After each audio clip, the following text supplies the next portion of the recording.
Hi అండి, welcome to Bhavya's world. ఈరోజు మన కర్రీ వచ్చేసి చేపల పులుసు అండి. దీనికోసం ముందుగా మనం ఒక బాండీని తీసుకుని స్టవ్ ఆన్ చేసి 3 టేబుల్ స్పూన్ ఆయిల్ యాడ్ చేయాలి. అందులో 6 నిలువుగా చీల్చుకుని పచ్చిమిరపకాయలు వేసేసి 2 మీడియం సైజ్ ఉల్లిపాయలు కూడా పేస్ట్ చేసి అందులో యాడ్ చేసుకోవాలి. ఈ విధంగా ఉల్లిపాయ పేస్ట్ని ఫ్రై చేస్తూ ఉండాలి. చూసారు, ఈ విధంగా రోస్ట్ అయిన తర్వాత మనం నీట్గా వాష్ చేసి పక్కన పెట్టుకున్న చేప ముక్కలని ఇందులో యాడ్ చేసుకోవాలి.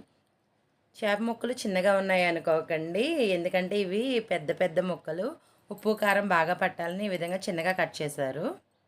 ఈ విధంగా టర్న్ చేసిన తర్వాత ఒక 6 బెండకాయలు ముక్కలుగా కట్ చేసి అందులో యాడ్ చేయాలి. ఒక మీడియం సైజ్ టమాటాను కూడా యాడ్ చేసుకోవాలి. రాళ్ళ ఉప్పు టేస్ట్కి తగ్గట్టు వేసుకోండి. కొద్దిగా పసుపు, 3 టేబుల్ స్పూన్ కారం యాడ్ చేసుకోవాలి. కారం అనేది ఎవరి స్పైసీనెస్కి తగ్గట్టు వాళ్ళు యాడ్ చేసుకోండి. ఈ విధంగా యాడ్ చేసిన తర్వాత మనం చూసారా, బాండీని ఈ విధంగా కదపాలి, లేదంటే గరిటతో కదిపితే ముక్కలు విడిపోతాయి. ఒక నిమిషం మూత పెట్టి మగ్గించి దాంట్లో ఒక గ్లాస్ వాటర్ యాడ్ చేయాలి.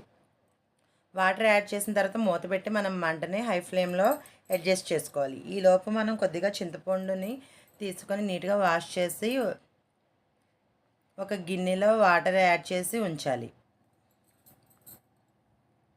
ఇప్పుడు చూసారా, బబుల్స్ వస్తున్నాయి. ఇప్పుడు మంటను మీడియం ఫ్లేమ్లో అడ్జస్ట్ చేయండి.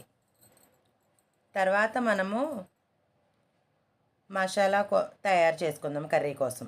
దీనికోసం కొద్దిగా ధనియాలు, జీలకర్ర, గసగసాలు, లవంగం, చెక్క, అల్లం వెల్లుల్లిపాయ ఇవి తీసుకుని వీటిని మిక్సీలో బాగా మెత్తగా పేస్ట్ చేసి పక్కన ఉంచుకోవాలి. ఇప్పుడు మనం మూత తీసి చూస్తే ఈ విధంగా బబుల్స్ వస్తాయి. ఇప్పుడు దీంట్లో మనం చింతపండు పేస్ట్ని యాడ్ చేయాలి. చింతపండు పడకుండా ఇలాగ చేయి అడ్డం పెట్టుకుంటే మనకి వాటర్ మాత్రం వెళ్తుంది, ఆ గుజ్జు అనేది గిన్నెలో ఉండిపోతుంది. ఈ విధంగా పేస్ట్ యాడ్ చేసి 10 మినిట్స్ ఉడికించిన తర్వాత మనం గ్రైండ్ చేసి పక్కన ఉంచుకున్న మసాలా పేస్ట్ని యాడ్ చేయాలి.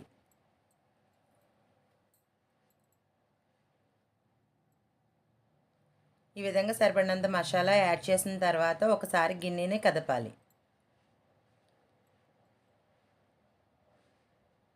ఈ విధంగా కదపాలన్నమాట. చూసారా, బబుల్స్ వస్తున్నాయి. ఇప్పుడు ఇందులో కొద్దిగా కొత్తిమీర యాడ్ చేసుకోవాలి. తర్వాత మూత పెట్టి మీడియం ఫ్లేమ్లో ఉడికించాలి. తర్వాత దీంట్లోనే 2 రెబ్బల కరివేపాకు, కొద్దిగా కొత్తిమీర యాడ్ చేసి ఇంకొక 10 మినిట్స్ ఉడికించండి మీడియం ఫ్లేమ్లో.